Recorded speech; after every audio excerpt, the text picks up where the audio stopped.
Assalomu alaykum bilimchilar. Yana ma'lum bir tanaffusdan keyin darslarimizni davom ettiramiz. Bugun biz sizlar bilan BIM modellarini detallashtirish darajalari bor. Shularni ko'rib chiqamiz. O'tgan darsimizda agar ko'rgan bo'lsalaring, biz BIMda yetuklik darajalarini ko'rib chiqqandik. Unda loyiha ishtirokchilarini shu bir-biri bilan qanchalik informatsiya olish darajalarini ko'rib chiqqandik. Ya'ni qanchalik aqlli informatsiya olishsak, shunchalik bizning darajamiz yuqori bo'lar ekan. Hop, bugun aytib o'tganimdek, modellarda detallashtirish darajalarini ko'rib chiqamiz. Bu nimaga kerak degan savol tug'ilishi mumkin. Bu savolga darsimizni oxirrog'ida javob topishga harakat qilamiz. Albatta oxirigacha ko'ring. Hop, bugun qanday mavzular ko'rib chiqamiz? Birinchi shu modellar detallashtirish terminlari bilan tanishib olamiz. Keyin ular darajalarini ko'rib chiqamiz. Va yana ba'zi bir shunga tegishli terminlar bor. Ular bilan ham alohida tanishib chiqamiz. Hop, axborot modelini, ya'ni informatsion modelda asosini 3D model va uni informatsiya bilan to'yinganligi bilintiradi. Va bu informatsiyani qanday to'ldirish va grafik ko'rinishi qanchalik bo'lishini biz o'zimiz xohlagancha qilaversak, o'rtada kelishmovchiliklar kelib chiqishi mumkin. Kimdir ozroq kiritishi mumkin, kimdir ko'proq kiritishi mumkin. O'zi xohlab yanada chiroyli qilib obyektni og'irlashtirib yuborishi mumkin. Shunaqa tushunmovchiliklar va yana boshqa kelishmovchiliklar bo'lmasligi uchun birinchi bo'lib o'zi Vico Software 2004-yili hozir Trimble bo'lib ketgan teklarni ishlab chiquvchisi bilsalaring, shular o'zi darajalar taklif qilishgan.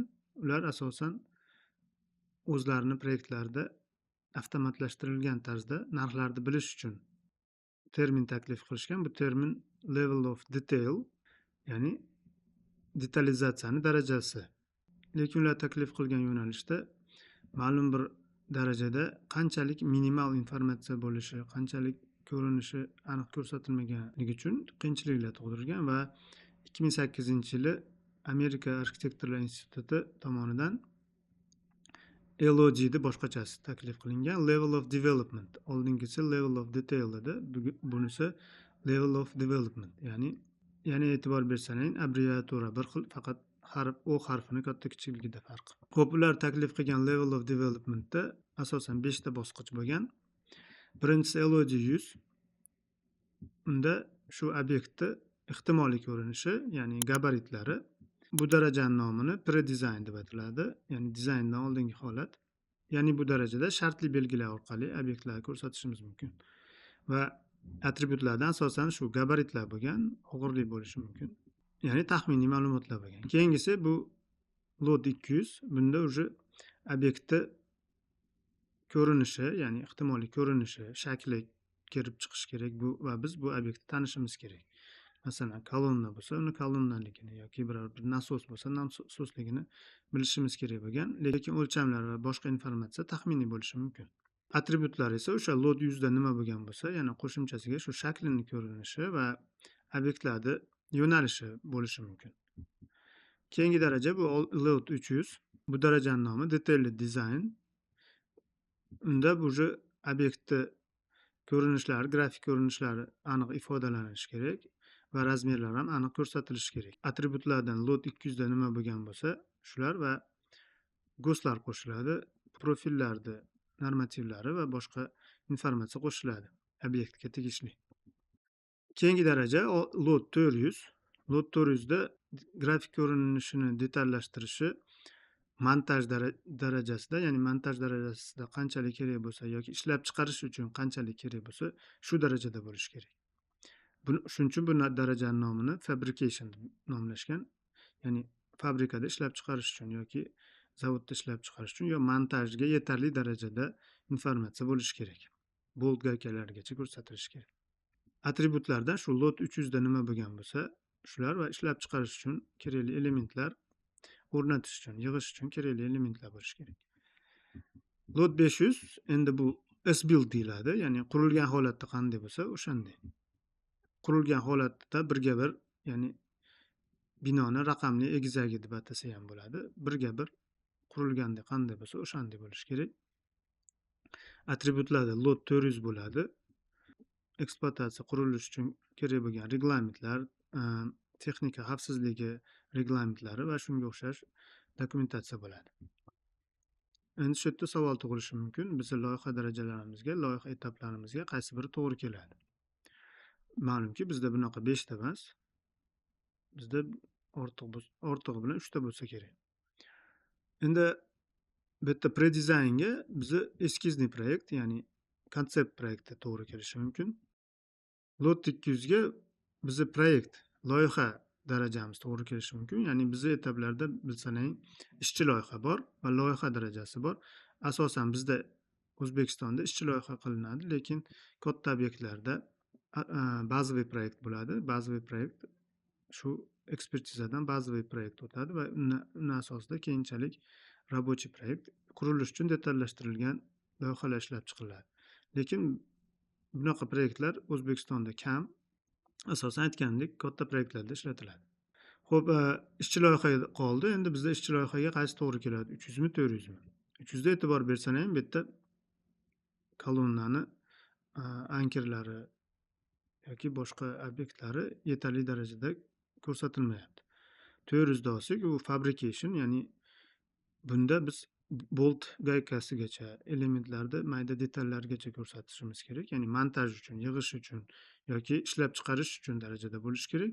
Buni qisqa qilib aytsak, bizni KMD darajasi yoki yana KJI darajalar bor. Shu darajada bo'lishi kerak agar 400 da qilsak. Lekin bizni loyihalar masalan KJ bo'ladi, KJI qilinmaydi. KJI o'sha zavodni o'zida железобетонный изделия qiladigan zavodni o'zida qilinadi. Yoki KMD bo'lsa, u o'sha rezervuar bo'lsa masalan yoki birorta metallический yoki birorta metall obyekti bo'lsa, u ham zavodni o'zida qilinadi. Biz faqat unga KM chizmasini beramiz xolos. Ya'ni biz 400 уже ishchi loyihadan katta, ko'p detalizatsiya taklif qilyapti. Shuning uchun bizda bu yerda 300 ham 400 ham to'g'ri kelmayapti. Biz ishchi loyihani to'g'ri keladigan topishdan oldin BIM forumni taklifini ko'rib chiqamiz. BIM forum shu Amerika arxitektorlar institutini darajalariga yana qo'shimcha 350 darajani qo'shgan. Ular BIM forum o'zini saytida, agar sayti qiziq bo'lsa, pastda описаниеda qoldiraman, kirib ko'rishlaring mumkin. Ular saytida dokumentlar ko'p va u dokumentlarda har bir obyekt qanchalik, qanaqa detalizatsiyada bo'lishini ko'rsatilgan. Va ularda tabiiyki 500 daraja yo'q, chunki u tayyor bo'lgan daraja va unda qanaqa bo'lishini ko'rsatish shart emas. Ularda shu 500 o'rniga 350 qo'shilgan. Va shu 350 da lot 300 da bor narsalar va qo'shimcha tarzda ulanishlar va koordinatsiya, ya'ni bizni ishchi loyihaga to'g'ri keladigan daraja. Xulosa qilib shuni aytishimiz mumkin, bu lot 350 ishchi loyiha. Biz loyiha etaplarimizni qaysi lotga to'g'ri kelishini aniqlab oldik. Bu lotlar asosan Amerika institutidan taklif qilingani uchun Amerikada ishlatilinadi va bizning sobiq ittifoq mamlakatlari hududida ham ishlatilinadi. Lekin masalan Britaniyada bu lotlarni ortiqcha yuklama yuklaydi ishtirokchi uchun deb ular level of developmentni ikkiga bo'lib olishgan. Birinchi ko'rganimiz level of detail ga qo'shimcha tarzda level of information terminini ham kiritishgan. Ya'ni bu level of information xuddi shu bosqichlar bo'ladi. Faqat bunda masalan biz loyihani olayotganimizda 350 da qilamiz yoki 200 da qilamiz desak va shu loyihadagi barcha informatsiya va grafik ko'rinish shu biz kelishgan darajada bo'lishi kerakligini talab etsa, bular bu narsani ortiqcha ish deb baholab, bular grafik ko'rinishni ma'lum bir darajada, informatsion ko'rinishni ma'lum bir darajada kelishishni yo'lga qo'yishgan. Bu nimaga kerak bo'lishi mumkin? Masalan, injener uchun lot 350 dagi qurilish chizmalari kerak bo'lmasligi mumkin yoki smeta uchun shu 350 dagi daraja kerak bo'lmasligi. Ya'ni bular shu lotni biz ko'rib chiqqan lotni shunaqa qilib ikkiga bo'lib olishgan. Level of details oldin ko'rib chiqqanimiz. Bu terminda yana boshqa nomlanishi bor. Level of geometry, ya'ni bu ikkosi bir xil. Geometriyani, ya'ni grafik ko'rinishni darajasi va level of information, informatsiyani darajasi qanchalik bo'linishini bo'lib olishgan. va bu nimaga kerak bo'lgan ular uchun level of information need degan terminni ular yo'lga qo'ygan. Bilasizlar, ular hammasi o'zinikini tiqishtirishda yaxshi ko'rishadi. Shuning uchun balki ular uchun shu qulay, lekin bular nimaga asoslanib unaqa qilgan? Masalan, load, ya'ni loyihada kelishilgan load hammani ortiqcha ish qilishga majbur qilishi mumkin. Masalan, ba'zi bir loyihachiga o'sha 350 darajada qilish kerak bo'lmasligi mumkin.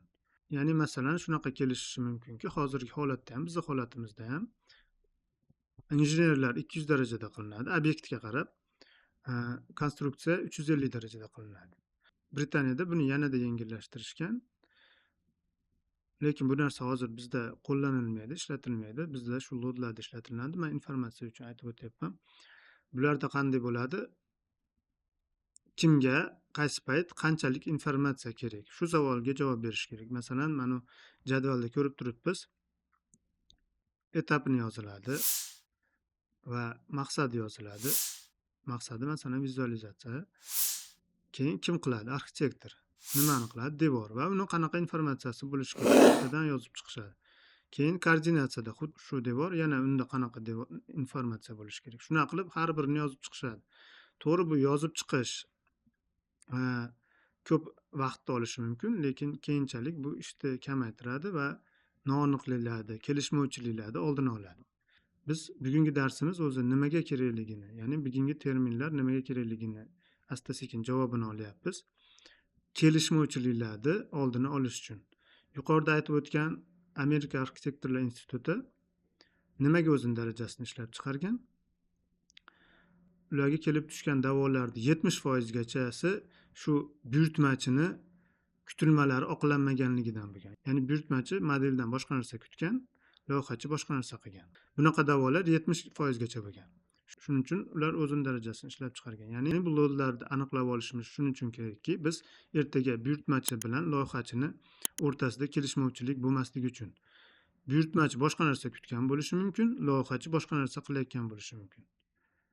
Ertaga biz boshqa narsa kutdik-ku, sen bizga boshqa narsa beryapsan. Biz KMD darajasida kutgandik, sen bizga KM beryapsan yoki masalan o'zimiz bilmagan holda bo'ldi, biz sizlarga 400 qilib beramiz deb ularga aytib qo'ysakda, aslida 350 qilayotgan bo'lishimiz mumkin.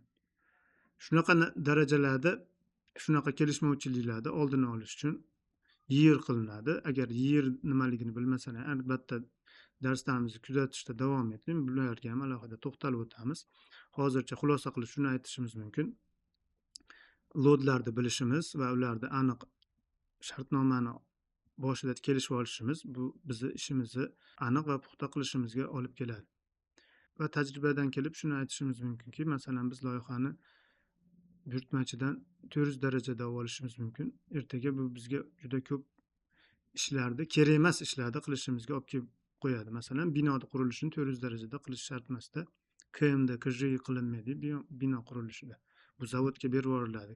O'sha KM yoki KJ chizmalar zavodga berib yuboriladi, u yerda qilinadi. Va 350 bilan 400 orasida sonida ko'p ko'rinmasligi mumkin, lekin 350 dagi ish 1 oyda qilinishi mumkin, 400 dagi ish 3-4 oy vaqt olishi mumkin. Shuning uchun ko'pincha orientir shu 350 da olingani yaxshi. Va bu aytib o'tganimdek, keyinchalik bizni loyihalarimizda kelishmovchiliklarni oldini oladi va sizlarga ham buyurtmachilar hamisha mamnun bo'lishini tilab qolaman. Shu bilan bugungi darsimiz o'z nihoyasiga yetdi. Darslarimiz yoqqan bo'lsa, albatta like bosing. Obuna bo'lmagan bo'lsangiz, obuna bo'ling va do'stlaringizga ham ulashishni unutmang. Hozircha xayr, sog' bo'ling.